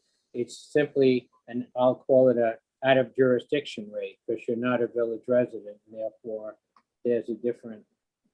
Yeah, so in my mind, there's two things here. When we had the Greenbrier issue, in my mind, it was basically a health issue that the village was able to rescue Greenbrier. They had a major problem. It was a Department of Health issue, and we basically helped them out, and we made them pay for it. What's going on here with Maple Hill Drive is the pre-approval by a prior administration to allow this to happen. In general, we, village, need to be very protective of our water and sewer rights. No, absolutely, I agree. It's only on an exception basis. And by the way, we're doing this because it's been pre-approved. Yes. By the way, as we do this for people who are not in the village, we have people in the village who do not have water and sewer. Okay, which is on my list of things we need to tackle in the upcoming years. But let's never forget the fact that not all the people in the village get water and sewer. Yeah. And it's something we should address as soon as we possibly can. Okay. Right. So that's why these fees that I've outlined to you and was included in the email I sent Yep. are basically the best estimates we received from Delaware Engineering. But let's face it, it's really our call as the Board of Trustees, what rates we want to charge. Okay. And so therefore, I'd like to know if there's any objections to that. If there aren't, what I want to do is give the trustees another month to ponder this question, whatever, and we'll bring a resolution to the board meeting in July to formally accept this, if you're all in agreement. Okay? Okay. I'm good with that. Sounds good. Okay. Leslie, you okay? Yes. Okay. And Vicky? Yes. All right, very good. Thank you. We'll move on then. Oh, first off, Howard, I think Howard is here. Any comments from Howard, who is the applicant? Well, yes, in a way. Thank you, Tim, for giving me a chance to comment. I think I'm a unique situation Greenbrier was not part of the original flange that was pre-approved. I was, and I can't see anybody else on that, except maybe Skip Safari, who pre-approved that this would apply to. So I would like to look at it that way, that there's not a danger of, by letting me and my son actually come in at the regular rates that people get to connect, plus all the other bonding fees and so on. It's not going to encourage anybody else to do that because there's nobody else that's pre-approved, and these would all have to be individual cases coming forward. Now, I'll respect whatever you guys decide to do. I don't want to ruin it for my son by Okay. comment, but it is a unique situation because that pre-approvals go back to the 1989, 1990 period. There's nobody else in the town or the town who this is going to apply to at all. So it's a lot of money for him, is what I'm saying. And if you still decide to do that, he's satisfied with that, he'll respect what you do. But this is my comment. Maybe we could work out something that is a little less expensive for him. But whatever it is, thank you very much for your help on this and considering this. Okay, you had me until you said maybe, Skip Safari. Say again? You had me about, this is the last one until you said maybe, Skip Safari. Yeah, It's just- I look at that. we- We're on that same list for Laura Hurley. I know, and we cannot assume this is the last one, okay? Well, the last one on that list, we can assume that that list goes way back, so we can assume that much at least. But whatever Okay. you decide, I just wanted to say that it's not going to encourage any new people to come in because there's no more pre-approvals. That's Well, my own comment. I take issue with that, Howard, because there are 7 vacant lots up there to our knowledge, which would have the same pre-approval status. And therefore, if any one of them was built on, they would have the same ability to turn around. And I personally would feel compelled from a moral standpoint to give them the same treatment we're giving your son. I would. No, that's fine. I said, I'm not Yeah, going to so- argue one way or the other. I'm just Yeah. supplying information. I'll respect whatever you guys decide in the end. And plus, I can verify that I do see capped wells up there when I run around that block. So there are people who are using wells that could also turn around and say, I'm pre-approved. No, they're not pre-approved. That's the whole point. Well, they aren't on the list if they're on that block? No, They're on- these were the properties that were originally approved when the line was put in. It was for those properties, those 15 to 18 acres that Skip bought. Oh, okay, so it's a subset So of the other of people houses that are on were that either block. there already Okay, previously, predating this actually in most cases. All of his properties that he had the option to connect when he sold them off. The ones that you're looking at yeah. that's an old section of town. Oh, So okay, fine. those are older buildings that probably what you're seeing is the caps and stuff coming up out of the ground there. Okay, fine. I'm still not going to assume this is the last one. Whatever you guys decide is what I'm saying. Okay, good. I'm just bringing you a little more background information. Any more comments? I'm going to double your rate if you bring up anything else. No, I'm just kidding. Okay, thanks, Howard. Let's move on to the treasury Thank you, report. Tim.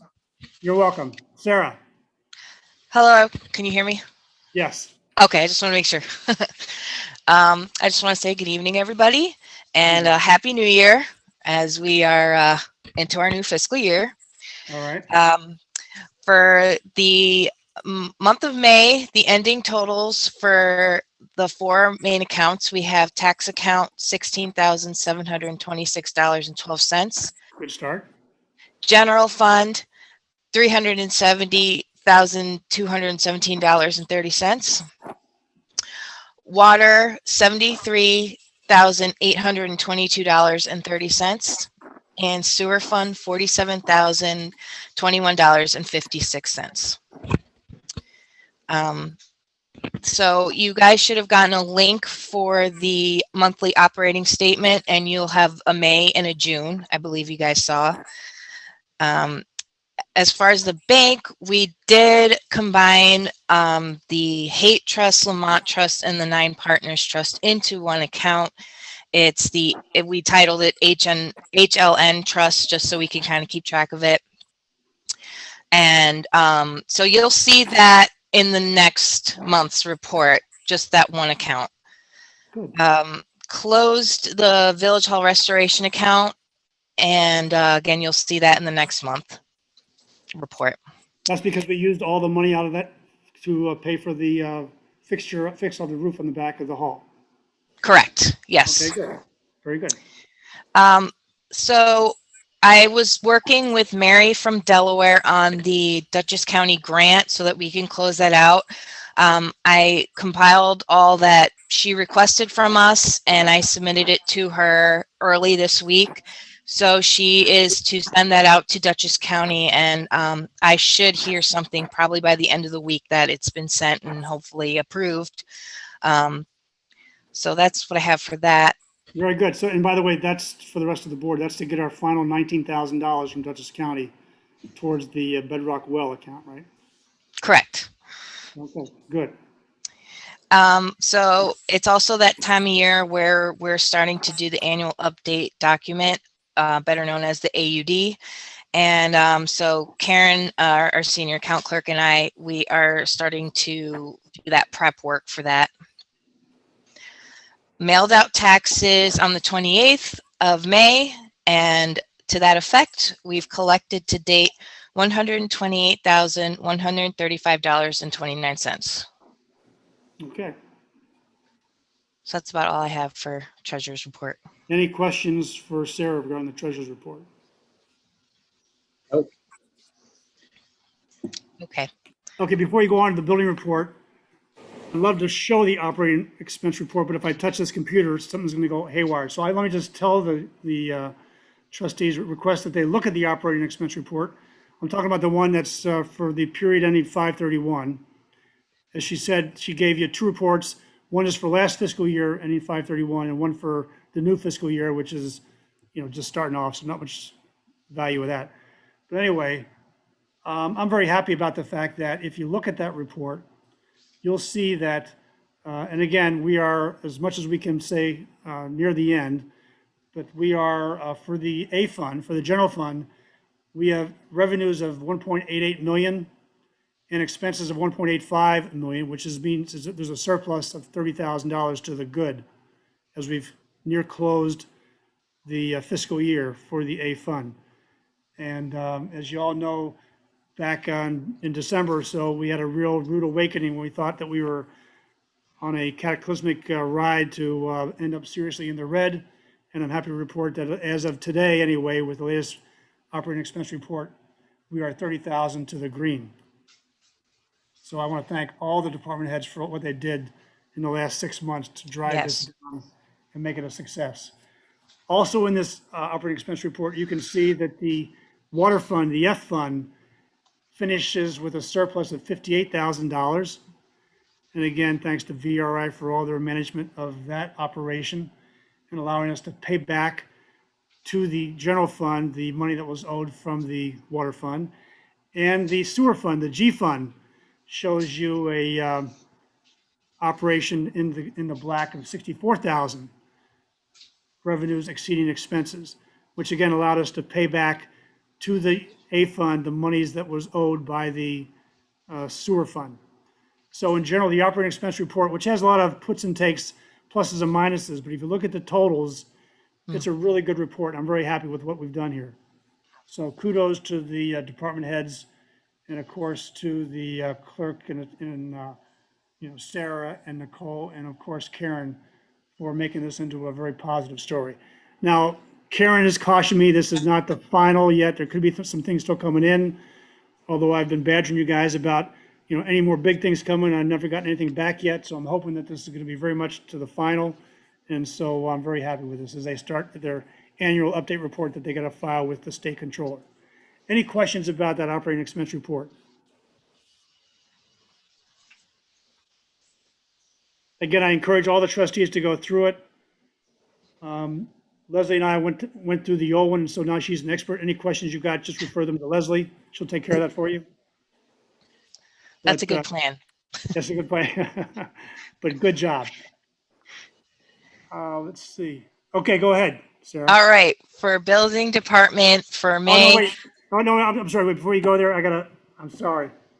That's all right. Is Bob Colacola still on? Yes, he is. All right, so I got some bad news as far as the new budget. So good job on last year's stuff. I got some bad news on the new budget. We found that there were $33,000 requested by Bob that didn't make it into the final budget. All right, so we have this hole of $33,000 we've got to fill. The details are murky. Between Bob and I think we owe a lot of responsibility. We have not checked our numbers over. But the fact of the matter is we are where we are. And it was in the detailed unlayering that was done to provide Bob some new categories to put in his supplies in the central garage, to put in new categories in the streets, contractual expenses. And I can show you all the details, but the bottom line, it totals up to $33,000. So we need to work on what we're going to do to try to cut that delta. I need Bob to go back and scrub his numbers as much as possible, starting with the $5,500 for the new plow. I'm going to put that on hold, but also ask if he can go seek whether that's CHIPS refund eligible. But I want that resolved before you go buy the new plow. And as far as the other things, Bob, we're going to show a zero budget for those 6 categories. You bill against them, and we're going to keep an eye on all throughout the year and see if we can't find savings across the entire budget to compensate for that. All right. But I do want you to be heads up first on the list to work on what you can do to minimize your expenditures. Well, I'm not happy with that because when we had our budget meeting on Zoom. Yeah. That money was all there and approved. And somehow whoever put those things in, whoever keyed those in, left them out. So how did $33,000 that got initially approved disappear? Where did it, if it was approved originally and it was there and it wasn't added to any of my other categories, why was it cut out? I mean, these were essential items. These weren't. Yeah, that's right. And all I'll tell you is that when we had the final review of, or the roll up of the budget, they weren't there either. Okay. And neither you nor I nor anybody else caught that. And we should have, and that's what it is. All right. Well, I guess, but it doesn't answer my question. Well, I don't know. And to tell you the truth, it doesn't really matter. I mean, we need to do something better next year. I don't know what it is yet, but here we are. So it is what it is. All right. Yeah. So you're not happy with it. I'm not happy with it either, but it is what it is. All right. So that's what we're going to do, though. We're just going to show a zero budget and you bill against it. All right. Yeah. What else can I do? That's right. There's nothing else we can do. Any questions from the trustees about what I just discussed?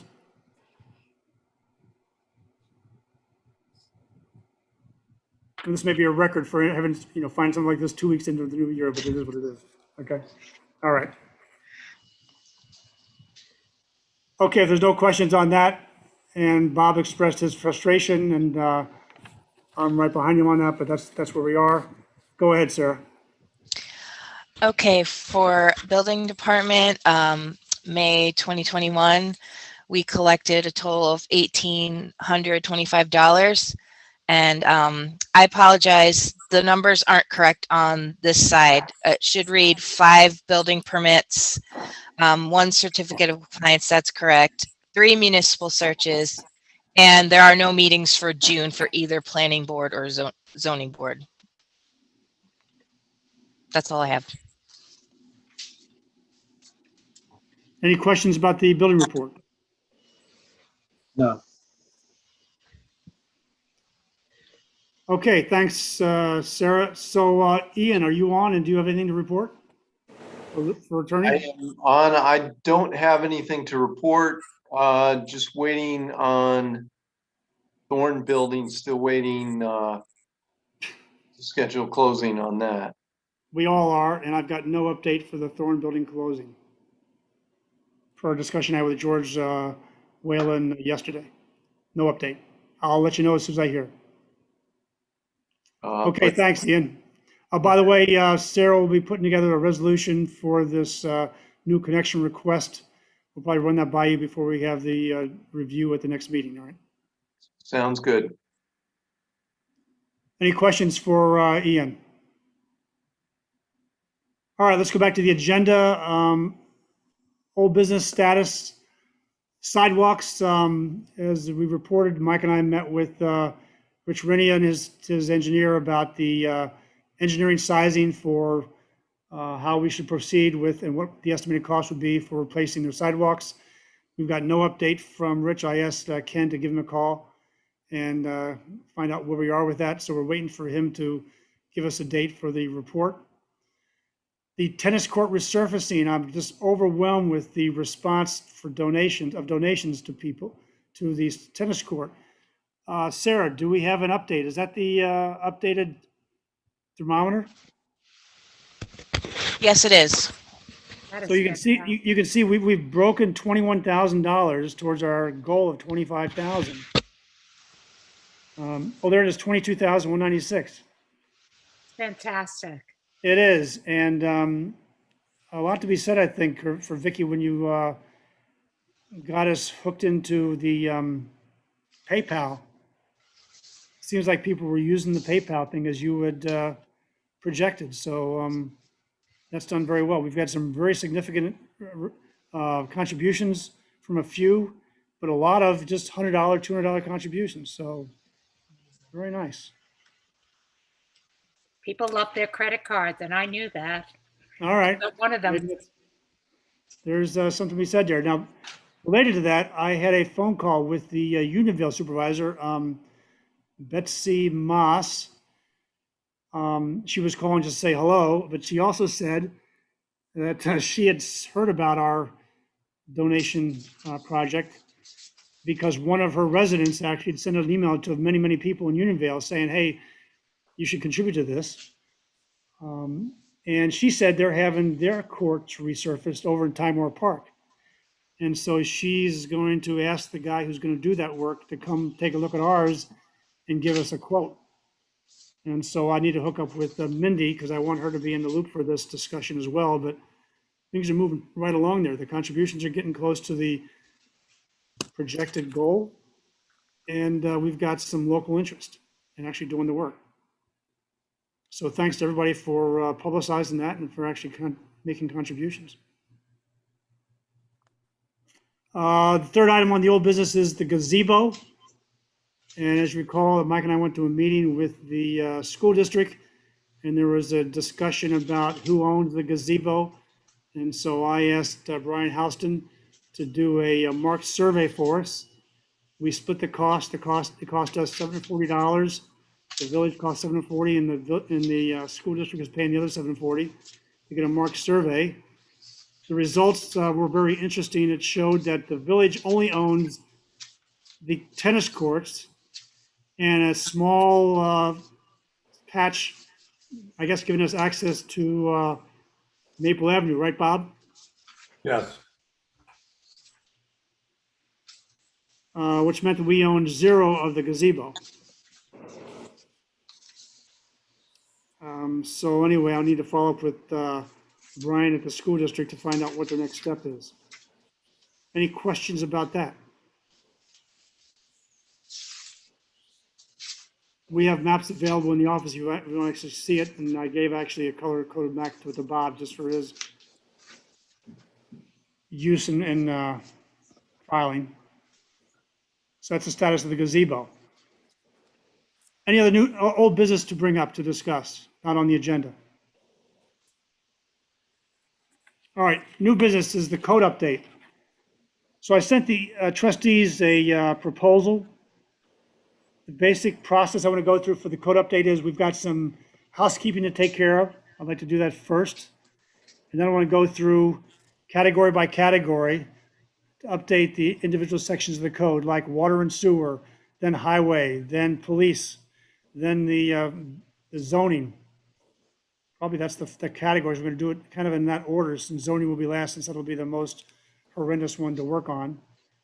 And water and sewer will be first because Scott's already done some good work to make a good proposal of what that all look like. So given that, the housekeeping part starts up. Now I sent an email out to the trustees Any comments or questions about my proposal on the housekeeping? I do have one question. Yes. And I don't know if it's better directed to you or to Mike. Why are we eliminating the ethics provisions and substituting something new? Is there a specific Oh, problem with it, or? let me take that. Mike, you can jump in afterwards. Sure. Evidently, a few years ago, New York State sent out this directive for municipalities to update their ethics code. And I think Mike was leading the charge to do that, and made an update to the ethics code, but it never got put in the actual code. All right, I don't know why. It was years ago. Anyway, but what I want to do is we now have a chapter 15 in the code, and I want to do the same thing with ethics that we did with procurement, which is to state in the code that we have an ethics code, and it is posted on the village website under policies. And that we will, on an annual basis, review it and update it as we see fit at our annual organization meeting. What this does is it allows the board to make modifications to the policy, whether it be procurement, ethics, or anything else, with a resolution and just basically an approval by the board, as opposed to going through the entire process of basically changing the law, which was quite cumbersome. All right. You don't know off the top of your head the difference between what we have in the code and what we currently have in the policy? That's Because I read Mike. it briefly, but I couldn't tell. Mike? Well, basically, what was they were using, meaning the board was using, when I joined in 2012, had not been revised since the 70s. And therefore, when I went to my first NICOM conference, Laura asked me to get a hold of some of the lawyers from NICOM and sit down and see if they had some kind of a template as well as recommendations on how we could revise what was there from the 70s and create something that was more in tune with what was going on in 2013, which is what I did. But when it was adopted by motion, and it was never made as a resolution, and therefore never made it into the code. And when we started going through the code, and we had it reviewed by Josh and talked about the ethics, he was saying, well, it really is not it's not legal at this point because it was not made into a law. It has to be, we have to have it as either a policy or a law or whatever the process is. So you have to go through a review and take what you did and, and make sure that it meets guidelines, which apparently NICOM thought it was fine in 2013, but I'm more than willing to have everybody read it and look at today's standards, which in 2020, I don't believe are that different, and see if it passes muster, and then make whatever revisions you want. So But Vicky, that's why does we're that, going through the process. yeah, so Vicky, does that make sense from a procedural point of view, what we're gonna do? So I just want to be clear. So neither the code nor the current policy reflects this third thing that you want us to review and determine if it is consistent with current state law? No, Okay, no. First off, there's only two things. There's nothing in the policy today.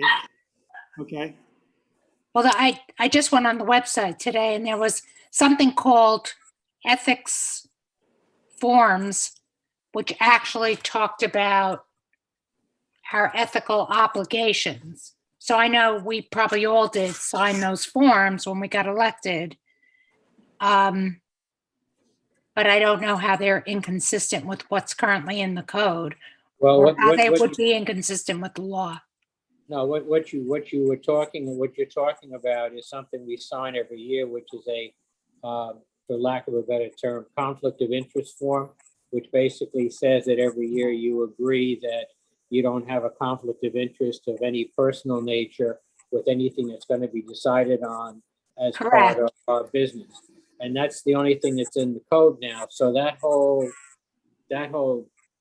policy that I put together and the board voted on is not in the code. It's just kind of in this amorphous state of being policy, but since it was never went through the code process as a law, it needs to be, either adopted as a law, the way we've done things to put them in the code, or simply say, this is what our policy is going to be concerning ethics for the board. And that's, as I said, this was something that Paul Albany was extremely insistent on back in 2013. And that's something we did as a board, but apparently it doesn't qualify as a law. We didn't go through the process of what we have to do it as a law. So for example, in the ethics policy that Mike has, it hasn't been codified yet, there is an ethics board, right? In other words, if there's an ethics complaint, there's a board identified that's supposed to go and review this and report back to the trustees. That's something that we ought to, on an annual basis, review, update, make sure that the participants are still active. If not, make modifications to that. That's something that requires that you want to be able to do through the organizational meeting on an annual basis. You don't want to have to go and do a code update every year when you make a slight change to the policy. All right. That's why I want to do the same thing here as we do with procurement, which is pull the details out, put it in our website, and have the code only reference the fact that we have a ethics policy and it's on our website. Is the ethics policy Now, on the would satisfy website? the state law. I'm sorry, Leslie, go ahead. Is the ethics policy currently on the website? Because I couldn't find it. No, No, Okay. the only There ethics is- policy. There is policy we have something there. If you look, it's just not called that. Okay. The only ethics policy we can actually refer to is the one that's in the code, which is out of date. All right. So let me suggest this, Mike. Can you send out to the trustees the version of the ethics policy that you put together for everyone to review? I should be able to, as long as it's in the office in terms of on the computers there that they can then share. If not, I can go through files and come up with a copy and then have it electronically sent to, to the trustees. Where do you think it is in the office? Well, this was passed in 2013, so it's in the archives, but that's something Sarah would be better prepared to answer than me.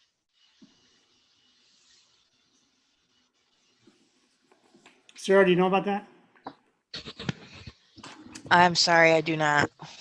Actually, I think, Mike, when we first started this code thing a couple of years ago, I think I got a copy from you. I might have it myself. Hang on, I'll look that up. Okay.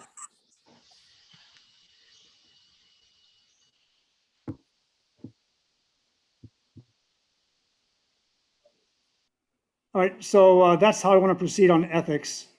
But I'll first make sure everyone gets a chance to look at that proposed code before we do anything with changing the code that's actually in the ethics code that's in chapter 15 of the village code. What about the other things I proposed? Things like taking out chapters that talk about bingo and games. The reason why I want to do that is just because we have a process which requires, approval of people who gather together. What's that called? What's that form? The meeting. The public assembly. Public assembly, thank you. And I think that covers it. So does anyone have a problem with us actually removing those chapters on bingo and games? No. So the solid waste, that's for the residential, when it was back in the day, you go to. That goes back in the day when the village used to sell bags. You had to buy a bag, and that's what you used to put out for pickup. That no longer is relevant. And likewise. I think that you still have, I've asked this before, and I still think you have to review something with the commercial business owners and them having dumpsters for their tenants and so forth. I saw someone the other day who owns a building and a commercial building, and they were stuffing trash in our village trash cans. But that's a violation of the littering law. The littering law, I forget what chapter that is.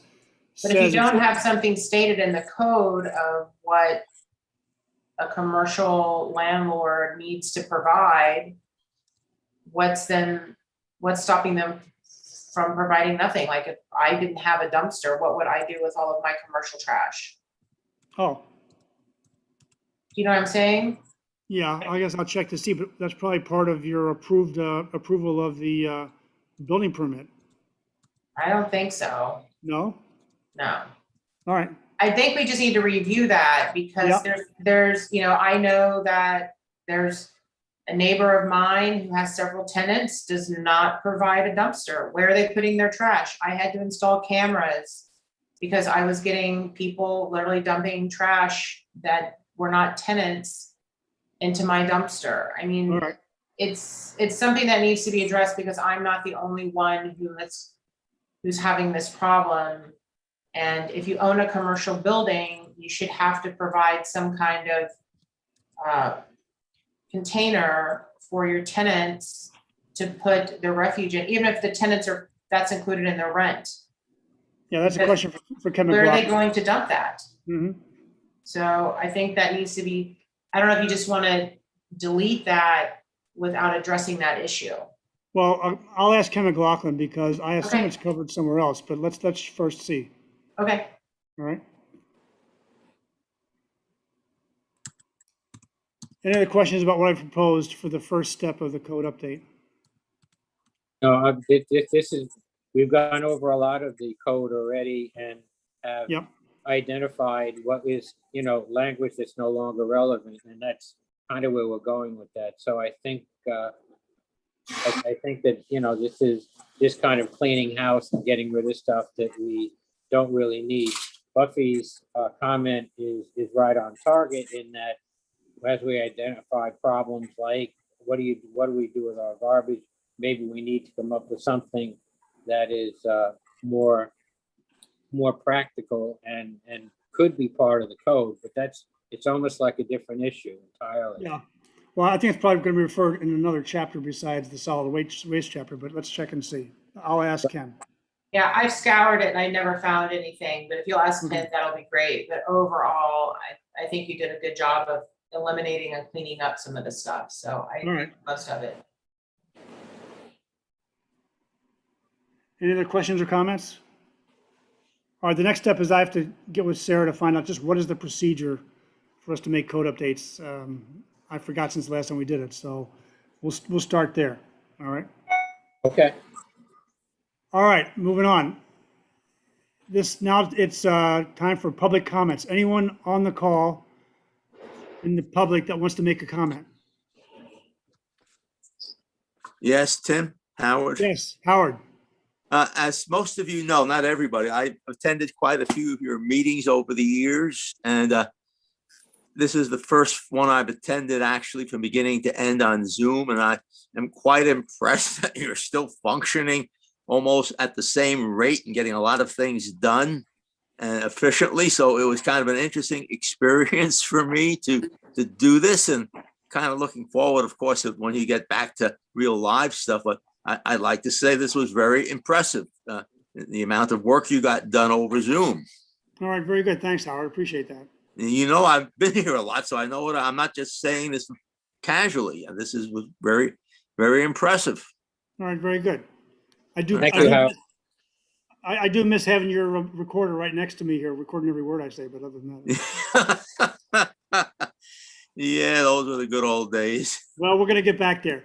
Anyone else in the public want to make a comment? Okay, let's move on to board member updates. Deputy Mayor Mike. Okay, I'll just go through the activities that I was part of since our last meeting. I attended a CAC meeting on June 2nd. We discussed multiple properties, none with implications for anything concerning village water or anything that we'd have to be concerned with. We did find out that there's a hospitality committee looking into the town comprehensive plan concerning potential changes to the town comprehensive plan in reference to overnight lodging facilities within the town borders. I believe Buffy's on that committee, and that's going to be ongoing, and that's going to be continuing, and hopefully hear what they have to say once they've looked at the issues. I attended a meeting at the library on June 1st. This was put on as a series of meetings called on by the library, 5 of them, where the librarian asked to open up the meeting for any residents just to discuss issues on the town or village level. So I attended on June 1st. And some of the different things that were discussed were the need for more recreational opportunities for youth, the Thorn Building, preservation of water supply and our resources, and especially our tree canopy, more info opportunities concerning local events for the lack of a local Millbrook roundtable type newspaper. And finally, the importance of historical aspect of the town and the village and ways it has to be continued to be promoted. There'll be 2 more of these meetings going on, one on Friday, June 11th, and one on Saturday, June 12th. And when all of the meetings are done, all of the discussions are going to be put in one form and then given to us at the village and to the town and to other organizations to try to distribute so that it may turn into making sure it becomes a community forum for things that should be addressed in the future. So I'd encourage anybody who has time to call the library and get times, but Friday, June 11th and Saturday, June 12th are the last 2 in the series.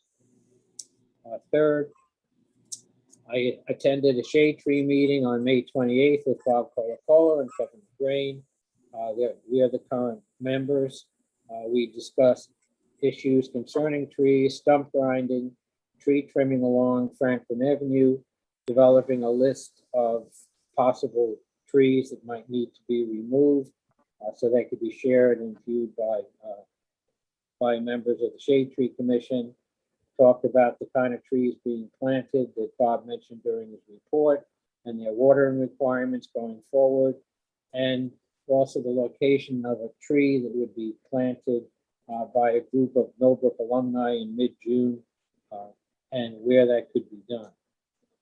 So that's the Shade Tree Commission does need another meeting to discuss some concern brought up by some residents on trees within the village, and we're going to do that hopefully as soon as possible, maybe even as early as next week.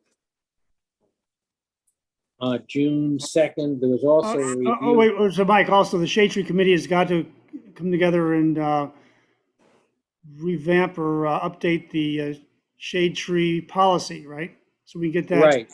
agreed That's by what I the was- board and posted on the website.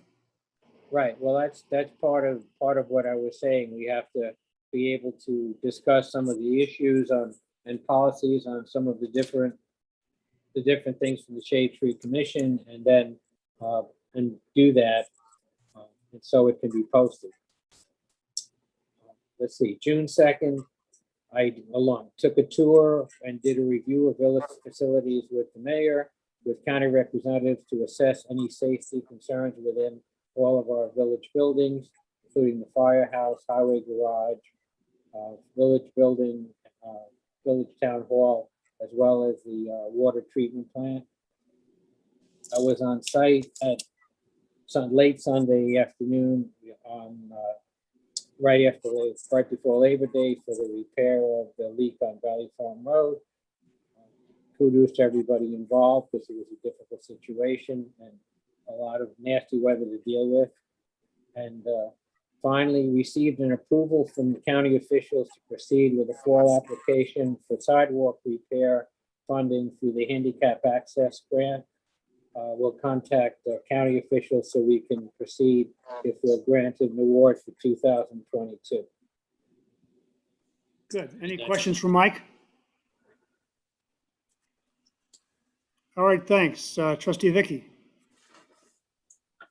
Just a couple of things. I met with Karen McLaughlin and Sarah Witt to develop the plan and template for the asset management inventory, so we can start gathering that information as soon as possible, and with an eye toward also having it convenient for annual updates. So we'll have very shortly have forms and a fixed asset policy for you all to review before we can get that out to the department heads. I've been continuing to monitor dispersal of the American Rescue Act funds to the village. Apparently, the guidelines have in fact been issued by the Treasury Department for non-entitlement entities, which guess what we are. It's a little bit of an unwieldy process till they get it in order, because it involves the digesting of the guidelines, the federal government guidelines, by the State Department of Budget, who is then going to coordinate with the Controller's Office to get the first tranche of the money out to the localities, like ourselves. And I've been told not to expect to see any funds before this fall. They do have 60 days, unless they ask for an extension, to get the money out after the guidelines are issued. So we're now the clock is in fact ticking. So that's that. We are in the pipeline for the funding. It's also, there's some haggling going on about how the funding is going to be divided. So I know we have an estimate, but that's not a final number. The county money, based on the email, Tim, you sent around today, is going out already, and they are or planning to go out very quickly. They are going to implement part of their plan through legislation on the 14th of June. I think it pays for us to monitor what they're doing there, because they apparently are adding to their infrastructure funding to localities within the county. They're also, and again, that you all have the email, so it's pretty broadly written, but they're also saying that they're going to allocate some money to public safety equipment. So those are all things that bear watching. Like Mike and like some of my other colleagues, I did participate in one of the library conversations this week, and I did find it very lively and informative. The librarian, Courtney Sahalis, as Mike had said, has plans to compile the data that she's collected and organize it by themes. And some of the themes that she said dominated all of the sessions so far are environmental sustainability, promotion of visitorship in the village to sustain the businesses, leadership and volunteerism, and socially and economically integrating all of our residents, including the new ones and those that maybe have not been visibly part of our economy and the social events here. She said that there will be a report that she'll make available in various ways so that the community has easy access to it. What she did mention is, though there are only 2 more sessions posted, of maybe doing targeted sessions, for instance, Buffy with the MBA and other organizations, maybe the trusts. So I would keep an eye out for that if you're interested. And Jared mentioned the ride along that I'm going to do tomorrow, which I certainly am very interested in it, looking forward to doing it, because I both better want to understand the challenges our department faces on the street, but also to experience a bit more firsthand some of the ways that community policing can be so gratifying to the police. So that's my report. Good. Any questions for Vicky? Okay, trustee Buffy. Good evening. I don't have much. I did go back into my calendar and I did confirm that Community Day is happening and it is September 18th. So the MBA will be hosting Community Day on September 18th. And I have been doing a lot of research on the body cameras that Mike has asked me to do for the police reform with help from Vicky.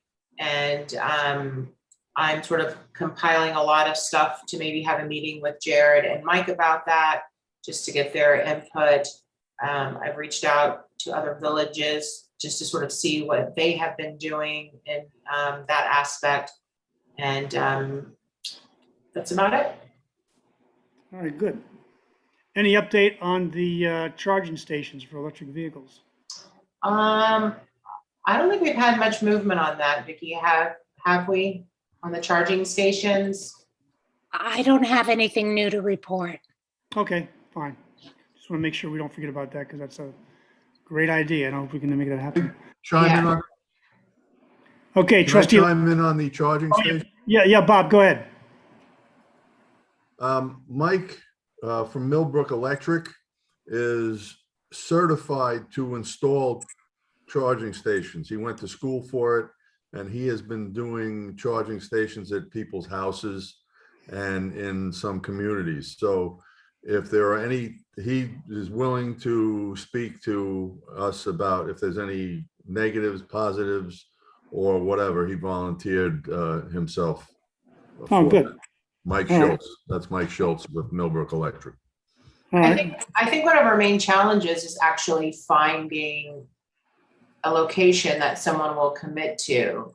Because like Vicky has mentioned before, that the Thorn Trust owns a lot of the parking lots, Stewart's, all these are privately owned. So we really have to get them involved to get someone committed to put these charging stations there. And then we could probably move forward from there. Because until we have a spot, you know what I mean? All right. That's a good reference. If we can use local help to install, that'd be great. Yeah, really All good. right. Thanks, Bob. All right, trustee Leslie, any update? Not too much yet. I did attend, similar to Vicky and Mike, a library session. I attended via Zoom. Unfortunately, it doesn't sound like it was well attended like the other two, but there was discussion similar to what was said about kind of compiling all the information. And then it sounded like they wanted to meet with the different community organizations to kind of share, with the MBA what was found, with the rec what was found, and to hopefully build them and kind of give them feedback. So hopefully that will be informative in the future. All right, good. Thanks, Leslie. Okay, so mayor update, just two things on my mind. First off, the comments that Vicky said about the American Rescue Plan. In the bi-weekly meeting with Mark Molinaro, our county supervisor, he said the county's focus is going to be on about 5 different things: high-speed internet access, improved recreation availability, and also he said debt service reduction in some county parks, public safety, like Vicky mentioned. He was talking about updating the radio system, the emergency radio system that they got as one of their key focuses for public safety. Infrastructure updates, like Vicky said. And he also said dedicating money towards helping homelessness in Dutchess County. So I thought that was kind of interesting. Their 4 or 5 point focus for what the county needs to or wants to do with the American Rescue Funds that they get. But as Vicky said, we as a village have no idea what or when we're going to get our money. And so she said maybe the fall. Okay, that's a good place to start talking about it. That's we'll get it when we get it, I guess is all I can say. The other thing on my mind is that Sarah sent me this email from what do they call it? Rebuilding Together Dutchess County. used to be Habitat for Humanity. You did these Christmases in April. Remember that? I used to work on these when I was working at IBM. So they're asking for applications for people who want to have the Rebuilding Together Dutchess County come and work on their house for a couple of days, for a weekend, kind of, to fix up their home and to allow people to stay in their homes as long as they wish. Of course, this is focused towards people who are low income or elderly. And they're taking applications starting now through September 30th. And there's a form that you need to apply if you're interested. So pass the word around. We'll figure out how to publicize that, maybe through the newsletter for our local residents. But if there are people who are, interested, or you think might be interested, mention it to them and have them contact the office. We can hook them up with the website or the form they need to fill out. It's got to be done by September 30th. Any questions about that? Can you share the link with the rest of us? Sure. Actually, I'll forward the email to you. How's that? Okay. The link is rtduchess.org. RT for Rebuilding Together, rtduchess.org. I'll forward the email to you so you'll see it. Thank you so much. Okay. Next board meeting is going to be Wednesday, July 14th. Same time and place. I'll try to get a computer that works next time. Any final comments? Can I get a motion to adjourn the meeting? I'll make that motion. A second. Second. All those in favor? Aye. Aye. Thank you. Have a good evening. Have a nice evening. Thank you.